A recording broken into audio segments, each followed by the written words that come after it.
Welcome to my class, students. We are doing a chapter, The Thief Story, and this is the critical analysis session in which we will analyze the story. Now, in this story, we have the themes of aspirations, connection, trust, betrayal, friendship, guilt, change, kindness and honesty. क्या क्या theme है यहाँ पे? सबसे पहले aspirations, उसकी जो इच्छाएं थी, एस्पिरेशंस, हरि सिंह की जो इच्छाएं थी, मुझे पढ़ना है, लिखना है, कैसे वो चोरी करते करते उसको पढ़ने लिखने में रुचि जाग जाती है, उसका ट्रांसफॉर्मेशन होता है. Connection between Anil and Hari Singh. Trust, जो ट्रस्ट अनिल ने हरि पे दिखाया, उसी ट्रस्ट के कारण हरि वापस लौटा उसके पास. बिट्रेयल, हरि ने जो बिट्रेयल किया उसने अनिल के रुपये चुराए. फ्रेंडशिप, दोनों के बीच जो फ्रेंडशिप ग्रो हुई. गिल्ट, हरि सिंह के अंदर जो गिल्ट फीलिंग आई कि मैंने क्यों इसके रुपये चुराए. चेंज, उसके अंदर जो चेंज आया, change of heart. And kindness and honesty, और अनिल ने जो काइंडनेस दिखाई हरि सिंह पर, उसने उसको कुछ नहीं कहा, हालांकि वो जानता था कि हरि जो है रुपये लिख कर गया था, लेकिन उसे ये भी पता था कि हरि रुपये लेकर आया भी है. और जो ऑनेस्टी दिखाई इस रिश्ते में, जो ऑनेस्टी है वो अनिल के कैरेक्टर में जो ऑनेस्टी है, हरि सिंह में जो ऑनेस्टी उसने बाद में दिखाई, ये सभी इस कहानी के थीम्स हैं. Taken from his collector short stories collection, the story narrated in the first person. ये जो स्टोरी है फर्स्ट पर्सन नरेट की गई है, क्योंकि हरि सिंह ने खुद ये कहानी कही है. by a young boy called Hari Singh, and the reader realizes that Bond may be exploring the theme of aspirations. और हम रियलाइज करते हैं जो रस्किन बॉन्ड है वो एस्पिरेशंस के थीम को यहाँ पे एक्सप्लोर कर रहे हैं. Hari since to return the money to Anil's mattress for 2 reason. Anil के का जो रुपया है वो 600 रुपये हरी ने लौटाए 2 कारण के लिए. The first being that he begins to feel guilty about his actions. पहला तो गिल्टी फील कर रहा था अपने एक्शंस को लेकर कि क्यों उसने रुपये चुराए. And secondly because he has aspirations to be able to write. दूसरा, उसके जीवन की एक चाह बन गई थी कि वो लिखना सीखे. तो ये 2 रीजन के कारण उसने क्या किया, अनिल के रुपये उसे लौटाए. Something that Anil has promise to teach him to do. ये वो चीजें हैं, लिखना सिखाना, होल सेंटेंस सिखाना, एडिंग द नंबर सिखाना, अनिल ने प्रॉमिस किया था. और हरि उसी की उम्मीद में वो वापस लौटा है. This may be important as he knows that learning to write is worth more than the 100 rupees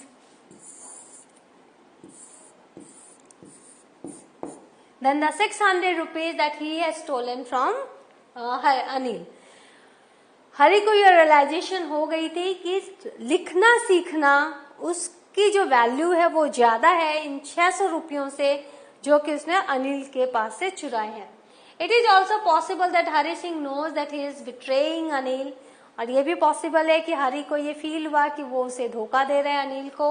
and he has shown nothing but kindness, जबकि अनिल ने उस पर सिर्फ दयालुता दिखाई. उसे कुकिंग नहीं आती थी, फिर उसने उसको कुकिंग सिखाया, उसको लिखना सिखाया, नाम लिखना सिखाया, फिर वो उसको उसकी पढ़ाई लिखाई पर भी ध्यान दे रहा. वो जब बाजार जाता था तो वो कुछ पैसे वो रख सकता था बाजार जाकर जब सामान खरीद के लाता था तो कुछ पैसे वो रख सकता था. तो सिर्फ काइंडनेस ही अनिल ने दिखाया था और हरि ने उसको बिट्रे करने की कोशिश की थी. तो ये गिल्ट जो है वो अनिल के अंदर, हरि के अंदर है.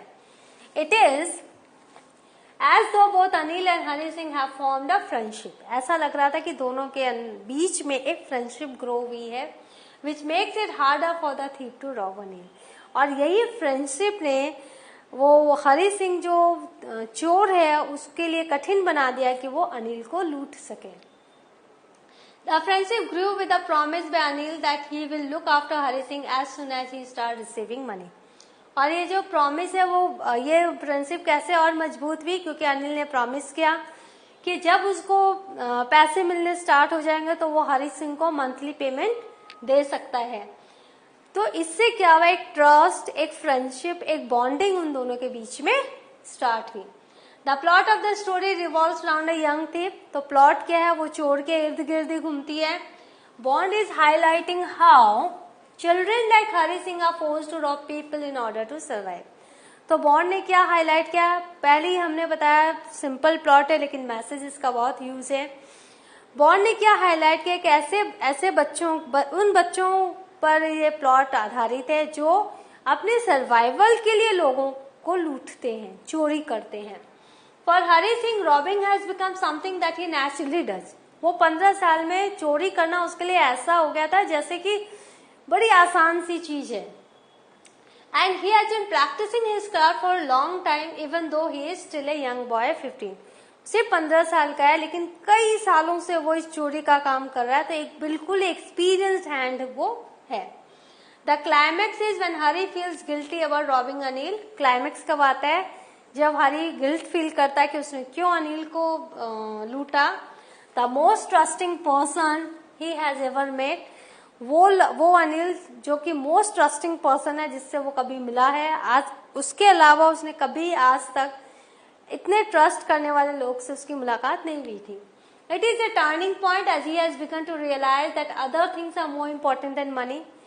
ये जो गिल्ट फीलिंग थी वो उसकी लाइफ की एक टर्निंग पॉइंट बन गई, क्योंकि उसको रियलाइज हुआ कि रुपये से अलावा भी दूसरी चीजें हैं जो इम्पोर्टेंट हो सकती हैं।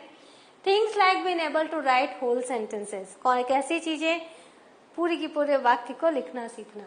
It is as though he is giving importance to learning, ऐसा लग रहा था कि जैसे अब वो लर्निंग को इम्पोर्टेंस दे रहा है। He may have become a changed man, वो चेंज्ड मैन बन गया after he has robbed the few hundred rupees 600 rupees in 50s from Anil. वो जो एक पर्टिकुलर वो जो उसने चोरी की वो मोमेंट था जिसने उसके लाइफ में एक टर्निंग पॉइंट लेकर आया और वो बिल्कुल ही चेंज्ड मैन बन गया। The money will last for a short while in comparison to education that will last for a life time. उस दिन उसको रियलाइज हुआ ये जो रुपया है सिर्फ वीक और 2 मैं अरब के ऑयल रिच अरब की तरह 1 सप्ताह या 2 सप्ताह ही अच्छे से रह सकता हूँ, लेकिन अगर मैं एजुकेशन सीख जाता हूँ, अगर मैं लर्निंग सीख जाता हूँ तो मैं पूरी जिंदगी बहुत आराम से गुजार सकता हूँ। So he returns the money before Anil notices that it is gone. तो वो रात को ही आया, अनिल सो रहा था तो उसने चुपचाप उसके मैट्रेस के नीचे उस डाल दिया ताकि उसे पता न चले। For the first time in the story Hari Singh takes the steps to make a change in his life. पहली बार हरी सिंह अपने जीवन में एक ऐसा स्टेप लेता है जो कि उसके चेंज्ड हार्ट को दिखाता है। पहले उसने इसलिए दोस्ती की थी कि वो चोरी कर सके, उसने चोरी भी की लेकिन वो वही चोरी के रुपये वापस लौटाने आता है। A change that the reader realises will be for his better, और एक ऐसा चेंज है जिसे हमें पता है कि वो उसके लाइफ के लिए बेटर चेंज है। There is an interesting end as the reader is left suspecting if Anil is aware that the money has been taken and then returned. तो एक थोड़ा सा सस्पेंस है, हम लोग को ये नहीं पता अनिल को पता था कि नहीं कि हरी सिंह रुपये लेकर गया था और वो फिर वापस रुपये रखने आया है। However, what is more interesting is that he doesn't clarify from Hari. लेकिन इससे भी ज्यादा इंटरेस्टिंग ये है कि उसने हरी से पूछताछ नहीं की, neither his lips nor his eyes. किसी ने भी नहीं कहा, ना उसने अपने मुंह से कहा, ना उसकी आंखों ने उसको बोला कि भाई मुझे पता है कि तुमने चोरी की थी। Instead he gives him 50 rupees and tells him now you will pay regularly. उसने क्या किया, उसको और उल्टे 50 रुपये दिए और कहा कि अब हर महीने मैं तुम्हें 50 रुपये दे पाऊंगा, क्योंकि वो एक स्ट्रगलिंग राइटर था अनिल और उसकी किताब जो है पब्लिश हो रही थी। The reader senses that Hari Singh's honesty by returning the money has paid of. तो ऐसा लग रहा था कि हरी सिंह ने जो ऑनेस्टी दिखाई थी, ईमानदारी दिखाई थी, वो उसको अच्छा फल मिल रहा हो। He will have his own money to spend and maybe have a little to save too. अब उसके पास खुद के पैसे होंगे 50 रुपये महीने के और वो उसको सेव भी करेगा और खर्च भी कर सकेगा। He will also be educated by Anil, और साथ ही साथ वो पढ़ाई भी करेगा अनिल के द्वारा, which will change his life, और उसका जीवन उससे चेंज हो जाएगा। He has a roof over his head, उसके सिर पर एक छत रहेगी, and Anil will pay him regularly, और अनिल उसे हर महीने 50 रुपये देगा। The title is apt as the thief is a protagonist. जो टाइटल है वो भी बिल्कुल सटीक है क्योंकि जो प्रोटैगनिस्ट है, हीरो है, वो चोरी है। Moral of the story is that we must ignore others' mistakes for once and give an opportunity to change ways of life for betterment. कि हमें दूसरों की मिस्टेक्स कभी कभी भूल जानी चाहिए और उनको एक चांस देना चाहिए ताकि वो अपना जीवन नए सिरे से आरंभ कर सके। Narration is first person narration. चोर जो हरि सिंह है उसने खुद से कही है कहानी, तो फर्स्ट पर्सन नरेशन है। And we can understand the conflict of the thief when he is in dilemma. और जो चोर के अंदर का जो कॉन्फ्लिक्ट है, जब वो सोचता है क्या करें, जब उसको पुरानी अनिल की बातें याद आती है, तो उससे पता चलता है कि वो कैसे द्वंद में फंसा हुआ है, अंतर्द्वंद में फंसा हुआ है। It was a simple matter to steal and sometimes just a simple to be caught, but to be a really big man, वो कहता है कि बहुत ही आसान है चोरी करना, जैसे पकड़े जाना आसान है, लेकिन एक बड़ा आदमी बनना, a clever and respected man बनना was something else, वो कुछ और ही बात है। I hurried back to the room feeling very nervous, मैं दौड़ के कमरे में गया, मैं बहुत नर्वस था। For it is much easier to steal something than to return it undetected, क्योंकि चोरी करना बहुत आसान है, लेकिन चोरी के सामान को वापस रखना बिना पकड़े जाए ये थोड़ा मुश्किल है। There is a transformation in the thief's life, चोर की लाइफ में एक ट्रांसफॉर्मेशन आया। I smiled at Anil in my most appealing way, मैंने बहुत ही अपीलिंग वे में मैंने स्माइल किया। And the smile came by itself, और वो स्माइल जो बिना एफर्ट के आई थी, नेचुरल आई थी, without any effort. This makes him an adorable character for us, और इस तरह से वो जो चोर था वो हम लोगों के लिए बहुत ही एक एडोरेबल कैरेक्टर बन गया। तो आप कैरेक्टराइजेशन में भी इसको लिख सकते हो। अनिल के कैरेक्टराइजेशन में आप लिख सकते हो कि वो काइंड हार्टेड था। साथ ही साथ जब आप एनालिसिस करोगे तो मैंने अनिल के कैरेक्टराइजेशन को भी बताया है। जब आप स्टोरी लिखते हो, जब आप लॉन्ग आंसर लिखते हो, तो हमेशा 2 या 3 क्वेश्चन मिलके होते हैं, और जब आप 60 या 80 वर्ड्स के लिए आंसर लिखते हो तो अनिल का आप इजिली आप लिख सकते हो, और हरि सिंह का तो मैंने पूरा बताया ही आपको। तो go through this. What have we learned? We have learned the critical analysis. Go to the plot. Always remember, when you are writing a characterization of any character, you will have to write the story also. थोड़ा सा story देना पड़ेगा उसके बारे में, उसके physique के बारे में, उसके अपीयरेंस के बारे में, नेचर के बारे में, और जो भी आप पॉइंट लिखोगे उसको प्रूफ करने के लिए कहानी की वो लाइन आपको बतानी पड़ेगी। और जब आप कहानी की लाइन लेते हो तो आपको उसको कोटेशन मार्क के अंदर लिखना है, क्योंकि ये रस्किन बॉन्ड की लिखी हुई लाइन है, आपकी लिखी हुई लाइन नहीं है। तो जैसे जब आप इसको गो थ्रू करोगे तो आप देखोगे कि जितनी भी कहानी से लिखी हुई लाइन है वो मैंने कोटेट किया है, इन्वर्टेड कॉमा के अंदर लिखा है।